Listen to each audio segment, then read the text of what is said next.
Hi guys, I'm Shmee, and today I'm visiting Tesla to have a go behind the wheel of the P100D. This is the flagship of the Model S range, and it now features Ludicrous Plus Mode, which means it can do 0 to 60 miles per hour in under 2.4 seconds. That's like as fast as a 918 Spyder. It's in hypercar territory, but this is an all-electric family saloon car. So the P represents performance and the amount of power it can deliver, the 100 for 100 kilowatts of power, the battery range that can now do 381 miles in theory, but realistically high 200s, 280, 290.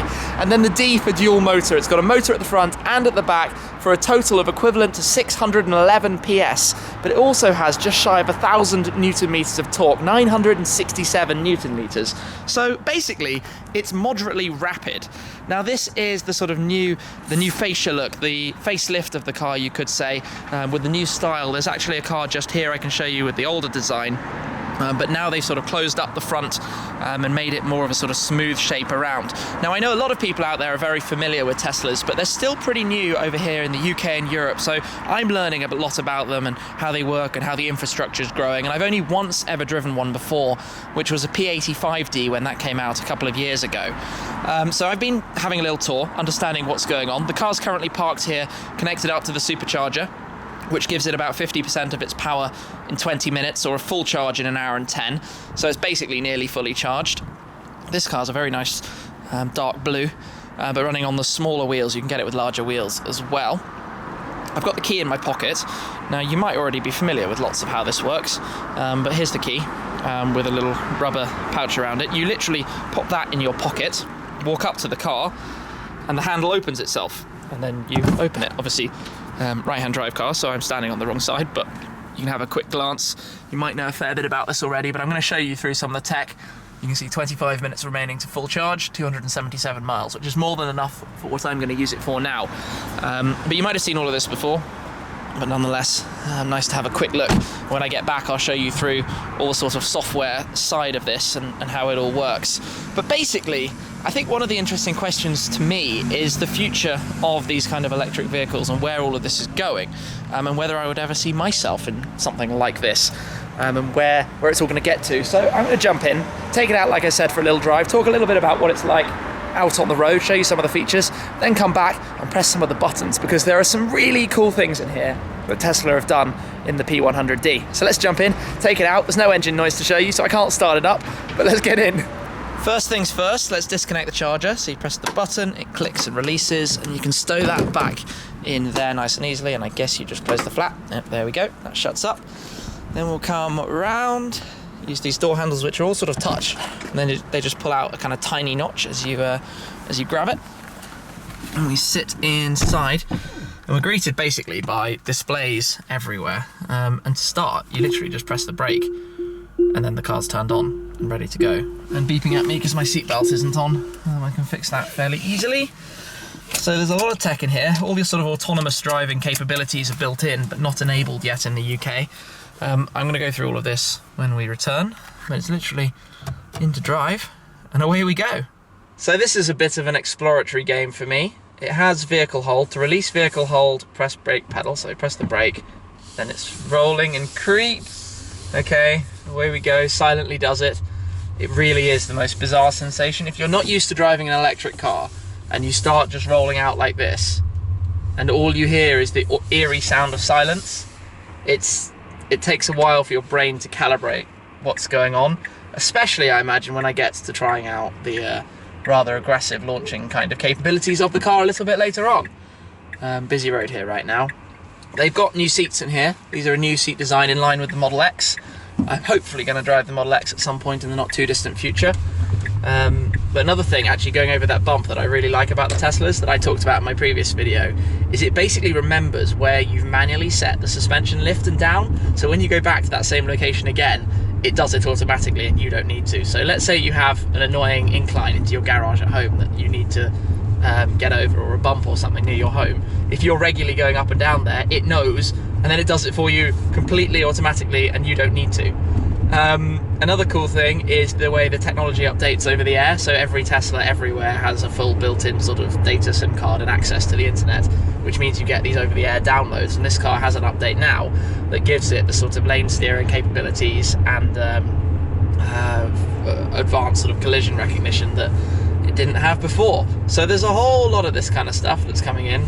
And there we go, I can feel the regen. As soon as I lift off the accelerator, I can feel the regen. And in response to sort of customers, what their sort of feedback, you have a number of levels of regen capability, so you can control how much it does it. Because it's quite a weird sensation how you just lift off and immediately it starts sort of, it feels like it's braking on you, which is the braking regen system at work. First little bit of acceleration then. Gosh, there's a lot of torque in here. Just glides away. It's very quiet. I mean, it should be. There's no engine sound to be listening to. You're sat quite high up, so you have a good view, good visibility all around. The rear window being very aggressively angled for styling doesn't give you the most space, the most sort of vision in the world. But then you can have a 7-seat version. You can have 2 seats in the boot that fold out. I'll hopefully show you in there when we get back. On my display in front of me, I've got all sorts of warnings and things. Oh, a truck in front of me's back shutter's just got up. Let's be careful nothing falls out, or that could cause a little bit of trouble. But I'm not going to spend too much time focusing on all the screens and things, because there's probably a little bit too much for me to take in while I'm driving. Just get used to the feel of the electric power and what it's like, because it's so different. You have to recalibrate what you think about a car when you drive this, because it's not a car in the way we compare Audis to BMWs to Mercedes. It's something totally different. It's so bizarre. And as I go around the corner here, one thing I notice is that you now have this new kind of storage bucket area in the center, where you used to have just a little tray, which meant that basically all of your belongings kind of spewed out everywhere as you went around the corner. So that's quite nice. That's standard, I think, in all cars now. But I want to add at this point one thing you might not know, which is the price of this car. The P100D in the UK is £132,700. That is really expensive. You're more than a Panamera Turbo S to get there. You can have the 100D non-P version for 40k less, for about just over 90,000. And obviously the Model S starts with the 60, the regular car, a long way down at just £60,000. So this is really a long way up the range to get into this car. What you get if you don't have the P100D is 0 to 62 then takes you just over 4 seconds, so quite a substantial difference in the amount of power it can deliver from the motors. But also, just what I'm thinking about it, the 611 PS, 603 brake horsepower that this car has comes from about 500 PS at the front and 250 at the rear. The total is technically 771, but the reason you don't get that is because it's limited in terms of the way it can deliver it, so that you get 611 at one time, which is basically all the traction control and computers and everything doing all their stuff to give you optimum performance as you go. We're just cruising along the motorway. I know a little bit slowly because I've got a bit of traffic in front of me. It feels pretty gentle. It's actually probably a little bit more road noise, but that's, I guess, because I'm not used to it, because I'm normally driving petrol cars and you can't hear it. Wow, that's trippy. Then I find myself on some slightly more exciting roads, so I'm going to go into controls here and put it in sport mode for the steering. We're already in ludicrous mode. So you've got Sport, Ludicrous, and then Ludicrous Plus for the sort of power, battery power that you can consume. We've got regen braking. I'm going to put it on low, so I'll have less feel. Yeah, immediately as I lift off, I can feel like it's not pulling you back as much. And then range mode, I guess probably limits your power to get you a little bit further. But everything in here, you have like information displays, so you can press info, and it will tell me what that means. Yes, reduce climate control power. Okay, so it gives you a little bit more range through that. So that all works more or less as you feel. Like this is where in my normal car I would blip some shifts or go down and put it in a lower gear, but you've obviously only got the single gear direct drive, so there's no gear changing. But my word, when you put your foot down, it just silently sweeps you away and pulls you off into the distance. And I'm going to hopefully just come out of a roundabout here and be able to put my power, the car's power down a little bit more and experience that. Ludicrous mode then. Oh my god. You're clinging on. Okay. The sensation of that is like a roller coaster. It's like, I mean, that's as ludicrous. That's 2.5 seconds, is it, to 60 if you do it measured? oh my gosh, the torque feeling is ridiculous, and it's completely silent and it's instant. It's there all the way from the moment you press. You're just like, oh, I don't know how to describe it. You've probably watched videos of other people experiencing that. That is like speechless, no words. And I think one of the other things that's really cool is that this is a 2.2 ton car, just over 2,200 kilos, yet it gets a move on so fast. And in corners, although you can feel that it's heavier, I guess, than a supercar, it's the weight center of gravity is so low because it's all down at the bottom that it doesn't corner that badly for what it is. I mean, yeah, it's not necessarily the most real and engaging drive, but it's not trying to be that, is it? It's not. That's not what this car's aimed for. But given that it's not supposed to be, it does it pretty well. Now then, I think it's time to put this into Ludicrous Plus. So you press and hold on Ludicrous, and I guess you keep holding and keep holding. Yeah, there we go. Engage warp drive. Literally, the screen is telling me what I'm in for. And then you've got this funny message. Are you sure you want to push the limits? This will cause accelerated wear of the motor, gearbox and battery. Yeah, yes, bring it on. Or no, I want my mummy. Yes, bring it on, obviously. So now we have Ludicrous Plus. This is where acceleration to 60 comes down from 2.5 to under 2.4. And everything just gets a little bit more ridiculous than how ridiculous it already was. So I'm going to find a little empty stretch of road where I can put my foot down. I mean, right now, obviously, I can't technically feel any difference. But it's when you really sort of push it to the limit, perhaps even a standing start, is where it's going to really, really come and be something quite extraordinary. So let's bring this down to a standstill, because this is where it's like instant on. You come to nothing, to a stop, and then just press. Oh my goodness! And 60 already. Okay, that rewrites your understanding of cars and how they work and what they can do. You have, that's instant torque. I'm a little bit lost for words, because that was more than I probably expected. How quickly did, well, 2.4 seconds is the answer to 60. I'm gonna try it again. Got an empty road behind me and in front of me, obviously. Okay, to 0 and instant on coming. Oh my gosh, it's like a roller coaster. A little bit of traction control kicking in there. It's pushing you back, you're clinging on. It's so fast, so dramatic. I'm kind of lost for words how to explain this. And my view graph is showing me that I'm using an awful lot of power on my screen, unsurprisingly. Wow. How? This is a 2.2 ton car. It's over 2,200 kilos and it moves that quickly. That's quicker than like a 918 Spyder or a Veyron off the line. That doesn't make sense. It does not compute. There are no words or ways to describe this feeling other than you have to try it. I think anybody who's ever tried it has come away saying the same thing. It rewrites your understanding of what's possible. It's very much like a roller coaster, just the way it delivers everything straight off and it just goes. Okay, wow, just wow. I don't really know how else to say it. I mean, even driving a little bit aggressively, the weight of this car, what's I think remarkable is it's not intending to be, you know, a supercar, sports car, but it drives really well because everything, all the battery tech is right down at the bottom, so the center of gravity is super low, and it means it can really handle and hold its own, even turning quite aggressively into a corner. It sits very flat as you go round, very flat, just sort of accelerating around the corner. Even that's quite sort of requires you to recalculate what you know, what you think you understand, that, well, certainly a saloon car should be capable of. My goodness, what an experience. Just driving this thing. I'm sure if you drive it like that, you're not going to get a very strong range out of it. But, wow. For the last little bit of this drive, let's put it into comfort and sport and put back regen braking on. No point in playing with range mode. And drive it the gentle way, which of course typically in a car makes it quieter, makes the shifts less violent, but you don't have the engine noise and you don't have gear shifts. So it's just making, I guess, conserving power.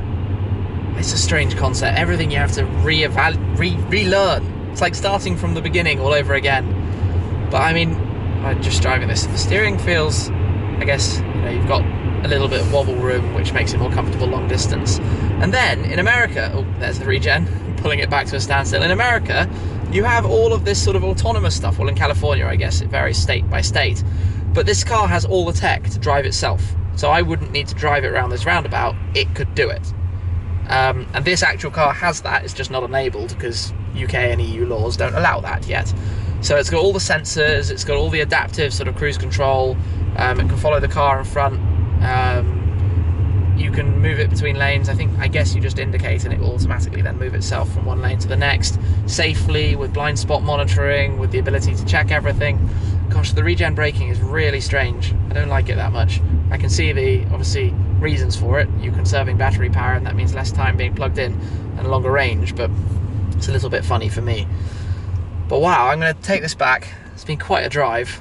Park it up, and then I'll show you a little bit more about some of these settings and controls and what you've got access to in here. I'm back at base, so I want to give you a good look now around the interior of the Model S. It's quite a simple design, all themed around those two displays, the one gigantic one in the center and then the dashboard display as well. But it's also quite futuristic. I mean, look at the kind of grab handle here on the door and the door handle. Those are nice silver touches. You've also got a couple of materials that all look a little bit newer and I guess more upmarket than it initially looked when it was launched. You've got a couple of buttons. The glove box opens there. You've got your hazard lights, which I like how they come onto the blue car that we've got on the display right there, which presumably is themed to the colour of your car. But beyond that, really, it's just your volume control here, your climate control setting there, which is unusual to have on the steering wheel. And then you've got your switch gear for park, drive, neutral and reverse, and your lights and wipers on the left. And then I think the only other thing is your mirror and window controls down there on the driver's door. Everything else is done through that, through the huge display. Now, one other thing that's been updated is having the central console. So if I get rid of my drink bottle, you've got these pieces that you can move around and adjust depending how you want the storage to be. That can close up as well, the lid comes over. You've got another bucket here with some USB ports and a 12-volt socket too. There are some more USB ports in the back as well. And then your armrest, these slide back and you've got some cup holders there. I liked having it forward so it's actually in the right place for my elbow. But basically, we've got a new display to look at there. It even tells us our registration number on the split screen. That's kind of cool. But P100D and a nice little graphic of the car. Everything is done through this. Now, I've still got it open from the driving settings where we had it before, where you've got your steering, your acceleration mode. That was how you got into Ludicrous Plus. And down at the bottom, you've got doors and locks and lights. So I'll show you in the trunk, the front and rear as well, while we're here. But just some other things. Suspension. You can put it up and down and control various things. So you press the brake to enable and then you can make it look cooler by putting it low. Always nice, everybody likes that. Sunroof is quite fun. You can open it up as so. There we go, panoramic roof, front and rear. I'm actually literally about to close that again straight away because it's rather cold outside, but you get the point. Then you've got your trip information, display settings, and your brake stuff. So let's get out of here and go into settings instead of controls. Driver profiles, you can have multiple drivers, and obviously then it remembers absolutely everything connected to that driver. Stuff, they mentioned that this is new, so that you can choose whether it unlocks just the driver's door or every door, because that's something that customers requested, and over the air they can then deploy that setting to every single car. But basically, because it's, I guess, so computerized, you can change just about everything you could want. Your adaptive cruise control settings, and then the main display, closing that. This is where you've got Spotify, because it's all connected, so you've got music everywhere. You can switch your displays around. You can have, I guess, one full screen. I'm not entirely sure how you do that. You can have different things. Open. Let's go reversing camera. Let's load the browser. Maybe if you just tap it once to go full screen. Yeah, there we go. Where I've obviously already visited the Shmee150 website, because why not? Spotify was new, and yeah, you can drop if you want nav here. There we go. You get the point. You can play with a lot of stuff. You've got climate down at the bottom, and then you press that to get into that controls menu we had before. So that's all pretty neat and nifty. Works very well. I'm going to jump out because I want to show you inside the luggage space of the car. It's a nice colour, and I have made it very dirty already. So to open the front, I believe you press twice where the front is, and it pops that. So this is a small little storage area.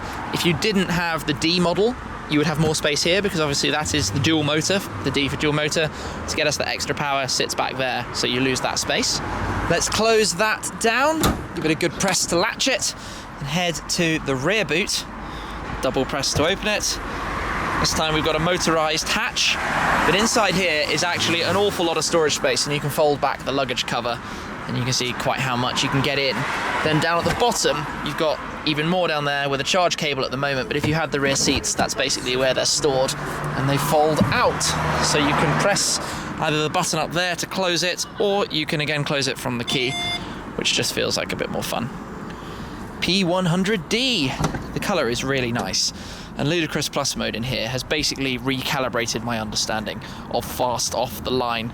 It's savagely quick.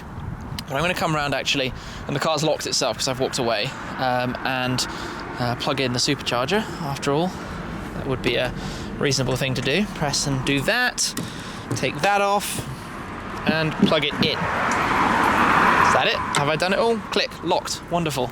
And then as you walk away from the car, in theory it locks, but I might have confused it by walking past and everything I've done. The lights are on. It's actually a new design for the headlight versus the old car. Not quite sure if you can tell that precisely. That's one of the sort of facelifting changes on the car. There we go, I locked it with the key in my pocket. So this has been an awful lot of fun driving in what is a car that's really quite hard to explain because it is quite frankly ridiculous, or ludicrous as Tesla would call it, but an awful lot of fun, and it makes you kind of wonder, how does that work? How's that going to integrate? There are more and more superchargers going up all the time, more places where you can plug in and get your car charged up. I don't actually at my house have any ability to do it, although there is a sort of government system and grant basically to get places installed in the UK, as every country has different things. But I think it's a really interesting proposition. The more time that goes by, the more realistic it gets. So I very much enjoyed that, just as I did last time. And I am sure at some point in the not too distant future, an electric vehicle is going to find its way into my garage. But this has been awesome. Thank you very much for watching. I'm going to wrap it up there, and I will catch up with you again very soon. Cheers.